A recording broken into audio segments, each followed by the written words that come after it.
stories to tell, you will tell them. Here's a prediction. When you have stories to tell, you have stories to tell, you will tell. you'll tell them. Just turn this off, stay there.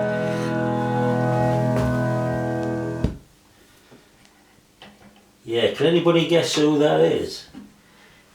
The album's from 2002.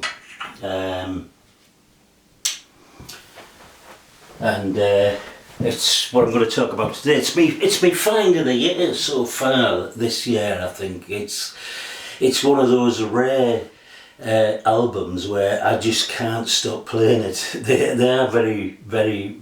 It's very rare these days that I come across that type of album. Maybe partly because I've got so many here, but it's just constantly been on the turntable. It must be the, I don't know, 8th, 9th, 17th, 9th play of it this afternoon. So but I'll come on to talk about that. Yeah, this video in praise of a neighbouring town, really, of mine. You'll know I'm from a small-ish 100,000 population town on the northeast coast of England, Hartlepool. And our neighbouring town, just about 10-12 miles inland, on the River Tees, is Stockton-on-Tees. It's now actually made up of, it's subsumed its neighbouring towns as well, but so it's a sort of bigger, population-wise, bigger than Hartlepool. But I went across there week before last to see the new Riverside Park. Basically, if Stockton's famous for one thing, it's got the widest high street in the country. But the problem Stockton has in terms of, or one of the problems Stockton has, it's got plenty like most places, is that they sort of, the death of the high street or the decline of the high street has had probably a disproportionate effect because it is such a major feature of Stockton Centre. Anyway, what they did was they took the council took a very brave decision to demolish all the modern bit of the high street, hotel, shopping centre, at huge cost, and to create a park, thus opening the older part of the high street onto the riverside, which, when the high street was developed, was just a sort of cesspit of industry, really, a sewer, an open sewer, but now is cleaned up and there's a barrage and it's all very nice. So they've opened the high street, absolutely huge expense, and I tell you, I'm not always easily impressed with these things, but I am impressed with this. There's been some vision, there's definitely been some bravery. You know, as I say, the high streets are declining, and Stockton have, over the last few years, have invested heavily in their town centre, and to great effect. And this weekend, in fact, is the Stockton International Riverside Festival. I suppose I should have been there, really, but here I am talking to you, and yeah, very, very impressive. And it just goes to show, really, what a good local leadership, what good local political leadership can achieve. And it chimes with Burnham's latest policy to devolve more powers down to mayors initially, I suppose, but regions and communities generally. And I think, in theory, it's absolutely the right way to go.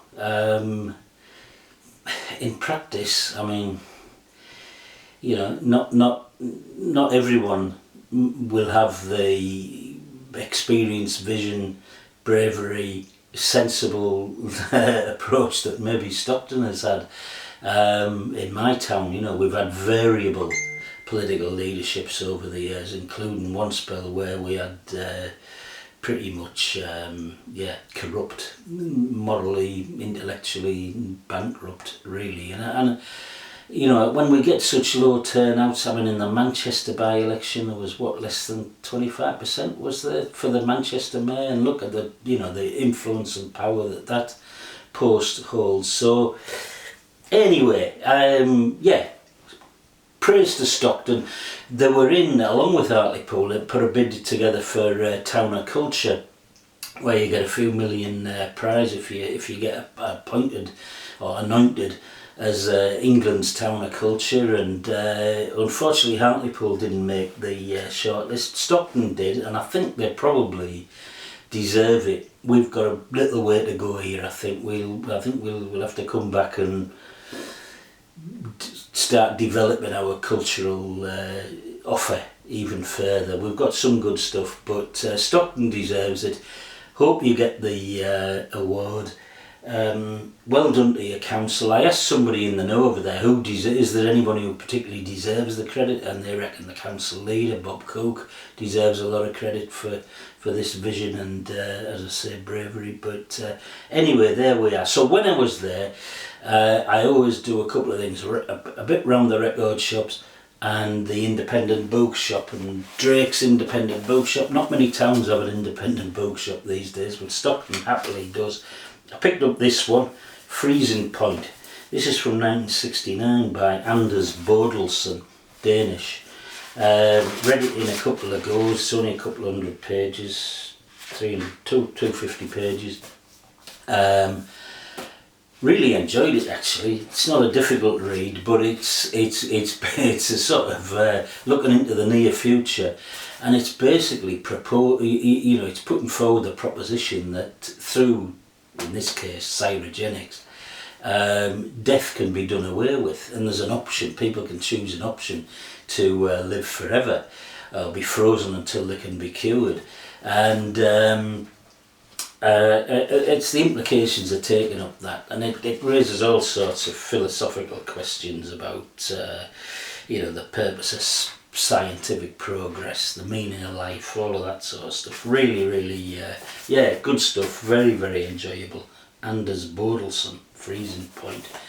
Anyway, then to the flea market, and there's a record stall in there which has got some second-hand stuff, but seems to specialise in batches of unopened records, so new records, not new in terms of the date of release, but new in terms of they've never been played or opened. They're still sealed, and they're obviously some of them have been maybe slightly damaged on the packaging, on the shrink wrap or something. Some of them, I suppose, have just sort of ran their course, but anyway, what it is, they're all in there for a tenner. And I was flicking through it, and I came across this one. Title of the album, Rickets and Scurvy, and if you look at the picture there, and I just looked at the title first, and I thought, is this some sort of folky, medieval, archaic sort of folky stuff? But then, of course, I seen it with David Grubbs, and I'd forgotten all about David Grubbs. And I realised who he was, and 20 years ago I got right into David Grubbs, and I had a couple of CDs. He was one half of the band Gastra del Sol, based in Chicago, and the other half of that band was Jim O'Rourke, and this is his album Insignificance. And there was a time when these two were never ever off my CD player or in the car. Gastra del Sol, pretty much on the avant-garde end of the spectrum. Insignificance, similar sort of tones and tempo and key changes and complexities, but more, a bit more poppy, a bit more accessible. Poppy might be too much of a word for it, but I absolutely I sort of dug these CDs out. I've never played them for years till last week. Really enjoyed them. So I spent a tenner on this, and it's my album of the year so far. This is David Grubbs, Rickets and Scurvy from 2002. Very few instruments on it. He has a really good drummer. Sounds like a sort of jazz drummer to me. He has another. Grubbs plays guitar and piano. That was him playing piano there on that beautiful last track, Kentucky Karaoke. And so the music on the one hand is relatively simple, but on the other hand, simple in the terms of fairly minimalist, but. And I'm not a musician, so I don't know what's going on really.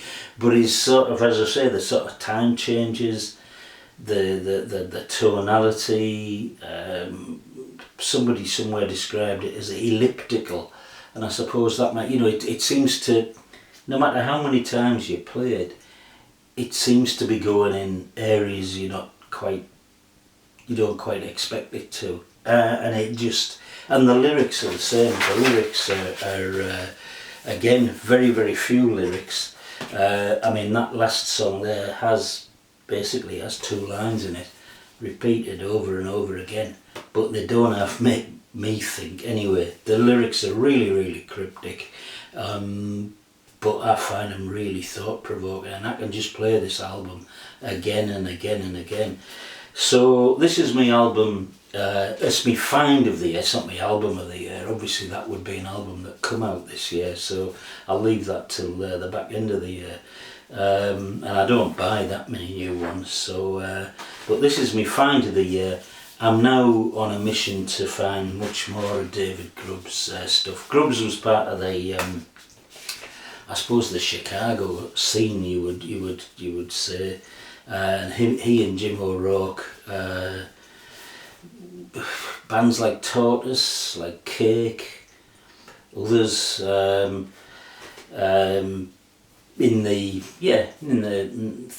the 90s, late 80s, 90s, early 2000s. Brilliant stuff. I think he's had quite a few solo albums, so I'm gonna track them down, probably on the internet. Fantastic stuff, and we're going to end this video with the opening track, which is the most poppy on the album. This is Transom. I'll just go over there and change the record over, and we'll go out with that, and I'll see you next time. Hopefully not as long for the next video. Ta-da! This is Transom, David Grubbs, opening track from the 2002 album Ricketts and Scurvy. Oh, hang on, have it? Yeah. I have turned it. Sorry, I'm just talking to myself. Stay there. It's worth waiting for. Here we go.